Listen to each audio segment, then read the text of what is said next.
All right. What's up, Kim? How are you? Hey, how's it going? Good. I'm glad to have you to talk to today about your program and what you do and how you got into it. So I'm just going to dive right in if that's cool. Absolutely. Thank you so much for having me. Sweet. So I'm super excited to talk to you because first of all, you're the only like hormone expert that we've had in the summit so far. And I think everything that you have to offer is going to be super valuable. So I'd really love to first just hear like how you got into what you do right now and like what you do. So like give us some background, I guess. Quick little backstory. Basically, I've always kind of been into fitness, was always loved being active growing up and so forth. And I ended up developing an eating disorder around the age of 19, and I actually got it mainly from a trainer who was just really hard on my body and just putting me down a bunch. And so I vowed to myself once I got well that I would train women and I would never speak to them the way he spoke to me, because it really just created so many issues around body confidence. Dang. Yeah, it was not good. Yeah. And so, I think going from that point going forward, once I got well and got myself out of that environment, I really started learning all about fitness and training and strength training, especially, and specifically for females. And so I really started diving in deep in that, got certified, started training. I absolutely loved it.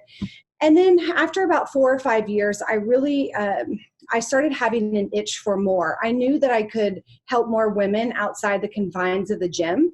And so I started blogging and I started doing stuff online, and I hired a coach, and she helped me a bunch because she was in the same position I was in 5 years prior. And, over the course of time, I've been in the online space now for 5 years. And while I got into the fitness side at first, I started having a lot of gut issues, a lot of hormonal imbalances. I'm 40 now. They started about 5 years ago at 35. And even though I had overcome my eating disorder, I was dealing with a lot of just like hormonal imbalances, meaning I was really bloated all the time. I was constipated. My PMS symptoms, they were either non-existent, I wouldn't get my period, or they were really heavy. My hair was falling out. I was gaining weight, like all these symptoms. And so I finally started again, dove back into the research because I had to figure out how to heal myself because my doctors weren't listening to me. Yeah. And I'm sure a lot of your audience, they've probably gone to the doctor and the doctor's been like, you're fine. And honestly, the doctor's there just to keep us alive. Like, unless you have chest pains or something, they don't care if you're gaining weight or if you're tired. They're just like, let's exercise more, So that whole thing, I went down that road. But then once I started researching and once I started getting myself well again, I realized the impact of gut health and hormonal regulation and adequate nutrition and healthy fats and a functioning liver that works optimally. All those things were so important for our hormones to be optimizing and for us to feel our best. So that's what kind of led me down this road and got me to where I am today. And I absolutely love it. That's amazing. I mean, I don't think I realized, I knew about your eating disorder, but I didn't realize where it stemmed from. That's really upsetting, first of all.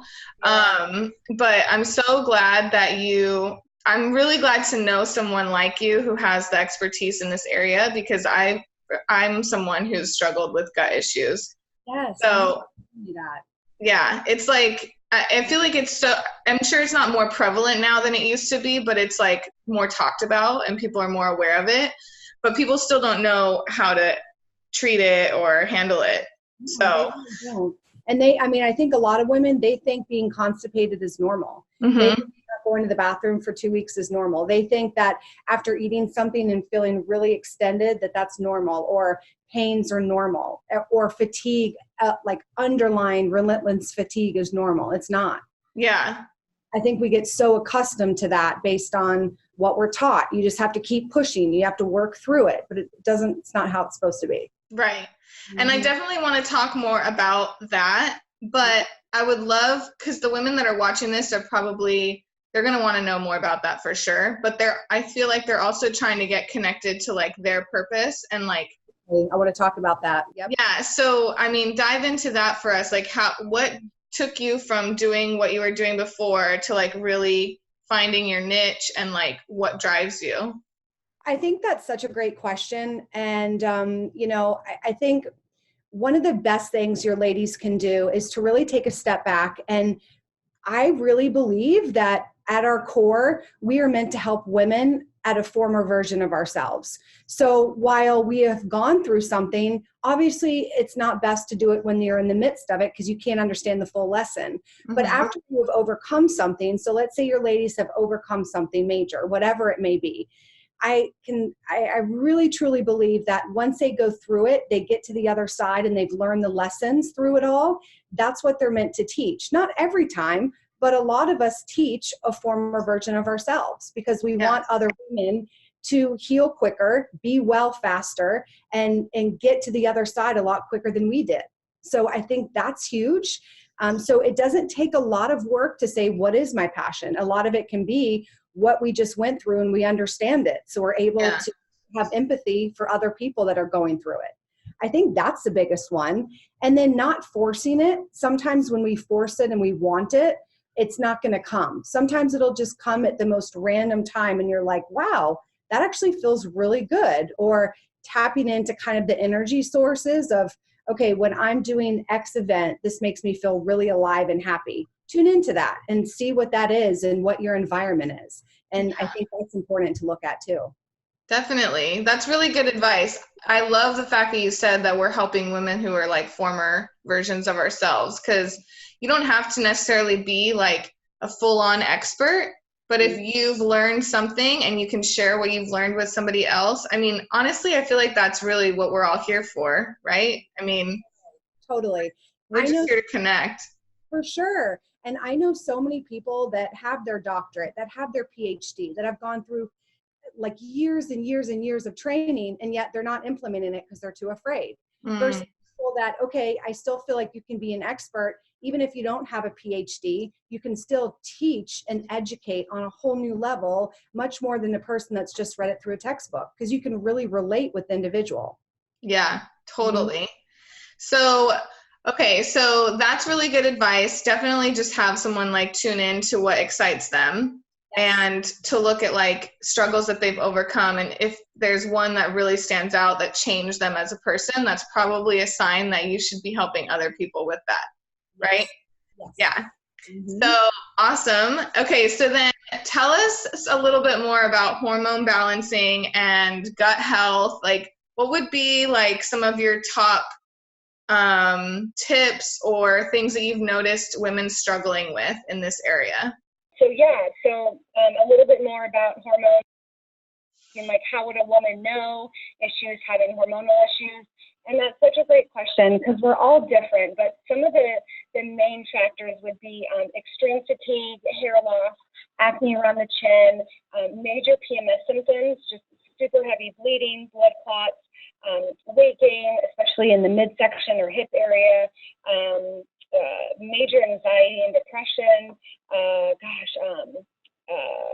There are so many things.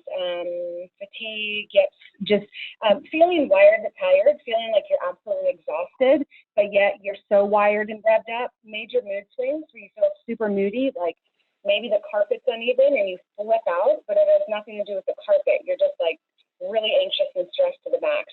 I would say those things are pretty prevalent. And women, we're so intuitive. We know when something feels off. So I would say those are probably the most paramount. And typically, hormonal imbalances happen after life stressors. So it's never really just one specific thing. It can be a host of things. A lot of women think, oh, okay, I'm super stressed right now, and that's where my hormones are off. While that can be the case, a lot of times it's a slow burn. So what has built up over time is typically there's like a straw that breaks the camel's back, and then that one event sets everything else off because we're already slowly building up to that point. Does that make sense? Yeah, totally. And it seems so in line with the way women operate too. It's like because we just keep taking on one thing after the other and we're just like always pushing ourselves. So it seems really natural that we wouldn't really notice until it's like we're like at the end of the candlestick, you know? And it's so true because we're so resilient. We're more resilient than men, and even research has shown that. But I mean, I don't know if you ever noticed, like your husband, they are just, I mean, they're such babies when they're sick. But for us, pushing babies out of our vagina, right? So I think also too, as women, we kind of ignore our own stuff because we're busy taking care of everybody else. So one thing to pay attention to is, are you more reliant on caffeine than normal? So are you over caffeinating yourself to stay awake, like your own energy resources can't keep up? Or you're having to drink a lot more wine than normal to calm down, because wine is a depressant and coffee is a stimulant. So it throws off your nervous system. So a lot of times your body feels completely out of balance. I do have some women that take Adderall or stimulants, and those are really hard to withdraw from, especially because your adrenal glands, and there's a host of issues with those. So, I think it's, again, just paying attention and figuring out what your coping mechanisms are. And you're drinking more, or you're needing more caffeine, or doing these other things, and that's something to consider. Yeah, definitely. So that's awesome. I feel like whoever's listening to this and watching this needs to definitely go follow Kim on Facebook and join your group. You're so sweet. Your Facebook group is free, right? It is. Yep. Yeah. So it's Balancing Hormones Naturally. It's a free Facebook group. Yep. Awesome. And I'll link that under the video for everyone to go check out. So what would be like your top advice for women like who know that they obviously have some kind of issue? Like, where can they start when it comes to rebalancing everything? Yep, great question. So I would have them start first and foremost with their nutrition. Take a look at what they're eating. See what causes like an inflammatory response. See what makes them feel bloated or really gassy or really uncomfortable. So their gut it's amazing. So it's like our second brain. It's a gut-brain connection. And so I think nutrition is first and foremost. Start eliminating foods if you notice that it does make you more fatigued or have more brain fog. And a lot of those tend to be gluten, dairy, soy, wheat, peanuts, eggs. So nutrition first and foremost. Secondly, I would also kind of make sure you're eating lots of vegetables, lots of cruciferous vegetables. I can never say that properly, like broccoli and cauliflower and cabbage. Those tend to work really, really well for like women who struggle with estrogen dominance. And a lot of women have very low progesterone. And the estrogen-progesterone balance is very important, because if your progesterone is low, which helps you get pregnant, if your progesterone is low, you're going to become more estrogen dominant, and that's going to start the weight gain and the really heavy menstrual cycle. So you want to have enough progesterone, and a lot of us are deficient because of our stress. So if you notice that you are having some of those symptoms, vegetables are really, really good for you. Detoxifying the liver, really helping out, supporting the liver. So dandelion tea is great. Ashwagandha is a great like cortisol managing supportive type supplement. It helps with stress levels. So those would be my first and foremost. So much. There's just so much. So awesome. Because so just in my experience with my gut health issues, like honestly the last like 6 years now, I've been having like pains in my stomach. So I would always switch to like a paleo based diet, and that would usually clear things up for me. But for me, like just my lifestyle and the way I like to eat, paleo was pretty strict. So I could never really stick to it long term. And then since I was pregnant, my nurse practitioner actually recommended only cutting out dairy. And I've noticed when I just cut out dairy, I see a huge improvement with like the indigestion and the pain. And I mean, it's kind of hard now because I'm so far into pregnancy. It's kind of normal to have a little bit of that anyway. But it's so crazy that just like I've been able to eat dairy my whole life. Is that normal for that to just like develop? It is. Yep. Can I ask how old you are? I'm 34. There you go. So usually over the age of 30, we start to have dairy intolerances. And remember too that we're not meant to drink other mammals' milk. Like there's no other species on the planet that does that. Like we drink from our mom's breast. Like we're not supposed to drink other mammals' milk. It's just that we're not supposed to do it. And so, yes, dairy is a huge one. And you don't have to go on paleo to see results. It can be, and that's why I get frustrated, especially with like these super expensive detoxes that use maple syrup stir up and these juices and all this crap. It's a bunch of BS. Like you have to go slow and gradual, and it doesn't have to be so extreme. But just looking at some of the culprits, like the dairy and the gluten, those tend to be the worst right there. A lot of people have inflammation and sinus issues and acne and stuff from the dairy. Gluten causes an inflammatory response, so lots of bloating, achiness.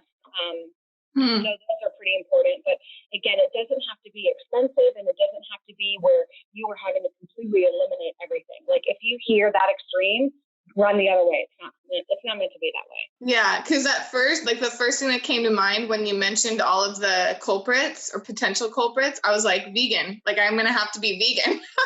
Oh, no way. I don't want to be vegan.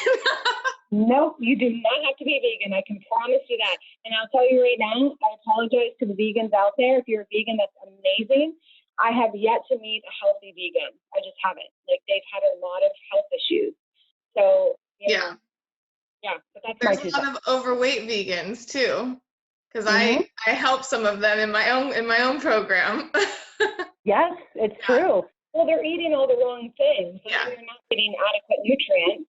So then your body becomes reliant on lots of starchy things to keep yourself awake and fattier foods to stay awake. And you're just not getting essential nutrients. Totally.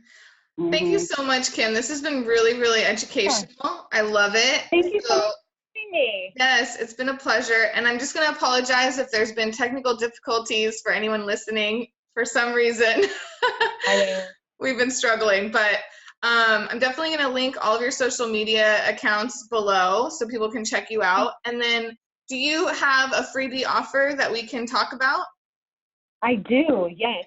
So I have two that I would like to offer, if that's okay. Yeah. So number one is I just completed my brand new 55-page book, a hormone balancing nutrition book. So it's 55 pages. It's really nice. I just finished it yesterday, so I would love to offer that to your group. So it's 55 very simple recipes. So I have that. And then I would also love just a very simple five-step way to help with bloating. So I would like just to offer both of those to your audience. I think they would get a lot out of it. Wow. You are such a giver, Kim. I love that.